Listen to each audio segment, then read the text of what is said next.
अस्सलाम वालेकुम गाइस। नोवा बस इलेक्ट्रिकल सीरीज़ के अंदर आज हम डिस्कस करेंगे नोवा बस का कैन सिस्टम, ये किस तरह से काम करता है। तो चलें स्टार्ट करते हैं। सबसे पहले तो कैन सिस्टम होता है क्या है? कैन सिस्टम होता है कंट्रोलर एरिया नेटवर्क। मतलब आप अपनी इलेक्ट्रिकल डिवाइसेस के साथ जिस जिस एरिया को कंट्रोल कर रहे हैं वो आपका कैन के अंडर आ जाता है। तो चलिए अब सिस्टम की स्क्रीन पे आ जाते हैं।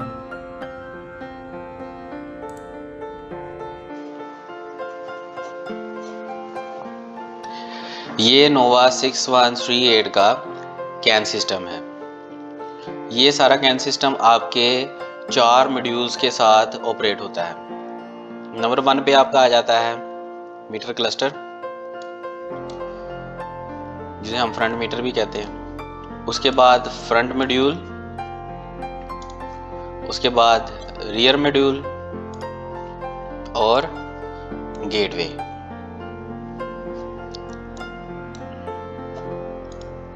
इन सारे सिस्टम्स को कैन लो और कैन हाई की वायरिंग के साथ आपस में इंटरकनेक्ट किया जाता है। अब कैन हाई और कैन लो क्या होता है? सिस्टम में कैन हाई, ये येलो कलर की जो वायर है ये कैन हाई कहलाती है, और ये जो ग्रीन कलर की वायर आपको गाड़ी में नज़र आती है ECU में इन आउट होती हुई, ये कैन लो कहलाती है। जो कैन लो के वोल्टेज हैं वो 1.5 से लेकर 2.5 तक होते हैं, और कैन हाई के जो वोल्टेज आप चेक करेंगे अपने मल्टीमीटर के साथ, तो ये 2.5 से लेकर 3.75 तक होते हैं। और इसके बाद आप ये भी याद रखें कि जब सिस्टम ऑफ होता है और आप इसकी रेजिस्टेंस चेक करते हैं तो इसकी रेजिस्टेंस पैरेलल में 60 ओम होगी, और जब आप इसकी रेजिस्टेंस कैन हाई और कैन लो की चेक करेंगे तो 120 होगी। आपकी वैल्यूज़ वोल्टेज की और रेजिस्टेंस की, ये जो मैंने अभी आपको बताई हैं, अगर इससे चेंज होती है तो इट्स मीन आपके कैन सिस्टम में कहीं ना कहीं ओपन सर्किट है या कहीं ना कहीं इसका शॉर्ट सर्किट है।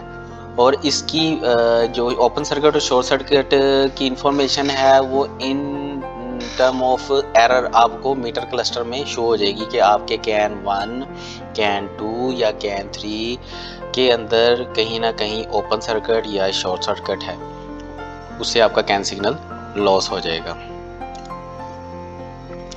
अब नोवा के अंदर इन चारों मॉड्यूल्स को किन किन वायर नंबर्स के साथ कनेक्ट किया जाता है वो डिस्कस कर लेते हैं। जो गेटवे है, गेटवे को कैन लो और हाई के साथ मीटर में कनेक्ट किया गया है JP 4.7। मतलब ये जो आपका JP ग्रिप है JP4, इसकी 7 नंबर वायर, इसकी 7 नंबर वायर 5, 6, 7 और 8, ये 7 और 8 नंबर वायर के अंदर आपका गेटवे का कैन सिस्टम आ रहा है, ठीक है। उसके बाद आपका फ्रंट मॉड्यूल आपका JP 2.15 और 16, ये आपका JP2 है। इसकी 15 नंबर और 16 नंबर पिन, मतलब 9, 10, 11, 12, 13, 14 और 15, इन 2 पिन्स के अंदर आपका कैन लो और हाई आ रहा है फ्रंट मॉड्यूल का। ये जब आप इसका ग्रिप रिमूव करेंगे तो इसके इनसाइड आपको नंबर लिखा हुआ नज़र आ जाएगा। स्टार्टिंग नंबर और एंड नंबर ग्रिप के अंदर मेंशन किया होता है।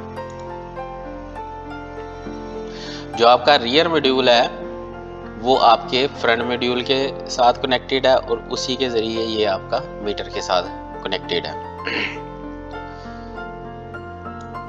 अब फ्रंट मॉड्यूल और रियर मॉड्यूल की भी वायरिंग नंबर देख लेते हैं।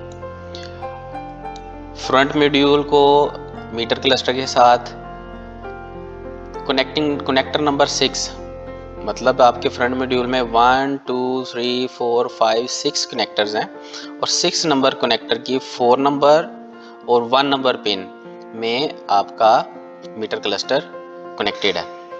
यहाँ पे आपको ऊपर कनेक्टर नंबर 1 में इन होती नज़र आ रही है, बट ये सिर्फ एक्सप्लेन करने के लिए।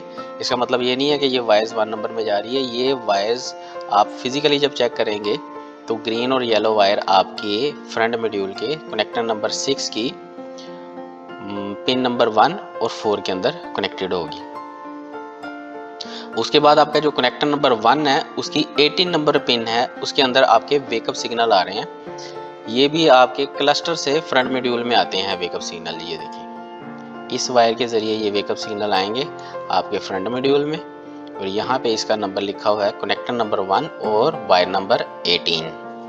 अब जो रियर मॉड्यूल फ्रंट मॉड्यूल के साथ कनेक्टेड है वो भी कनेक्टर नंबर 6 की वायर नंबर 2 और वायर नंबर 5 में इसका कैन लो और कैन हाई आ रहा है।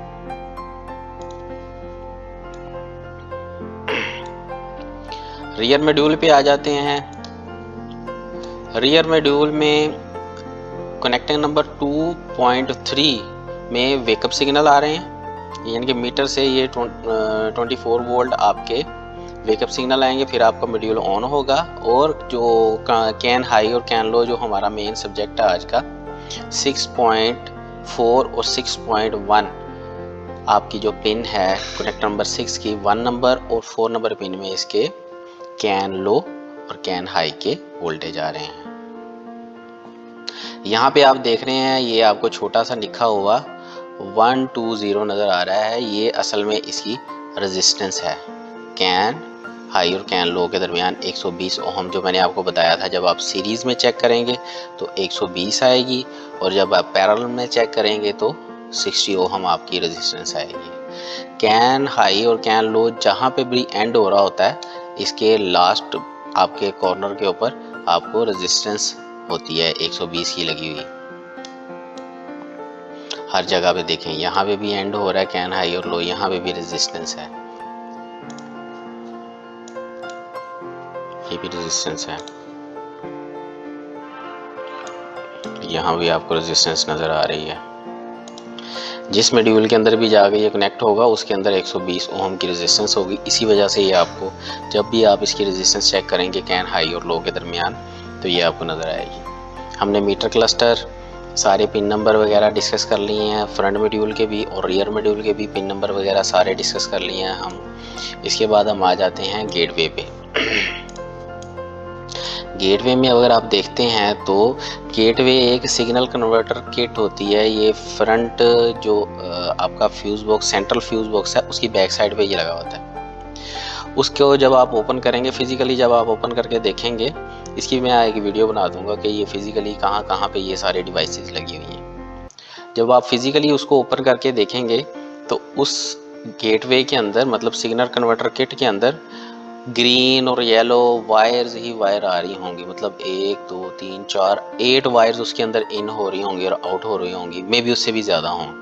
तो ये वायर्स कहाँ से आ रही हैं सारी, ये सारे जो छोटी डिवाइसेस हैं वो सारों को आपके कैन सिस्टम से कनेक्ट करने के लिए वो वायर आ रही होती हैं। अब मैं इसको ये आपको गेटवे के साथ ये जो छोटी सारी डिवाइसेस लगी हैं इसको जूम करके दिखाता हूँ।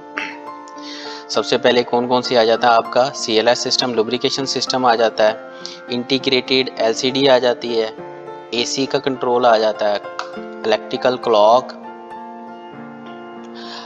AIO और क्लॉक स्प्रिंग आ जाता है उसके अंदर। उसके बाद यहाँ से ये कनेक्ट होके आगे मीटर के साथ चले जाती हैं सारी चीज़ें। नेक्स्ट देख लेते हैं आपकी गेटवे के साथ कौन कौन सी चीज़ें कनेक्टेड होती हैं।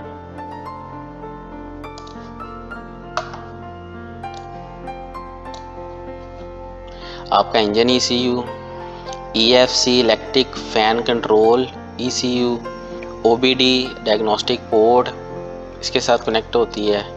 उसके अलावा गेटवे के साथ आपके ABS कनेक्ट होता है और आपका डायग्नोस्टिक इंटरफेस, इसको मैं जूम करके दिखाता हूँ आपको।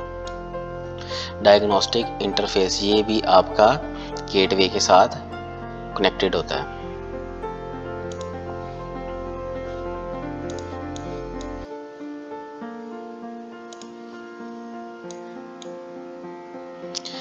ये इसके साथ साथ आप देखेंगे कि आपको वायरिंग में ये CH1CH लिखा हुआ नज़र आ रहा है। इसका मतलब है ये आपकी सारी डिवाइसेस कनेक्टेड हैं कैन 1 के साथ।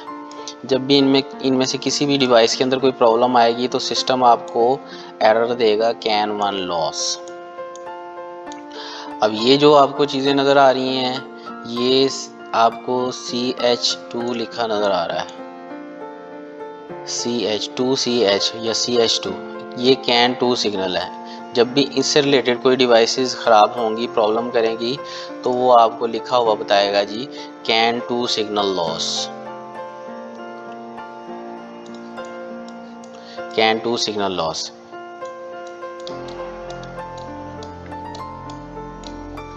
और यहाँ से आ जाएगा आपका कैन 3 सिग्नल लॉस। ABS में अगर कोई मसला आ जाता है तो ये आपको मीटर में कैन 3 सिग्नल लॉस।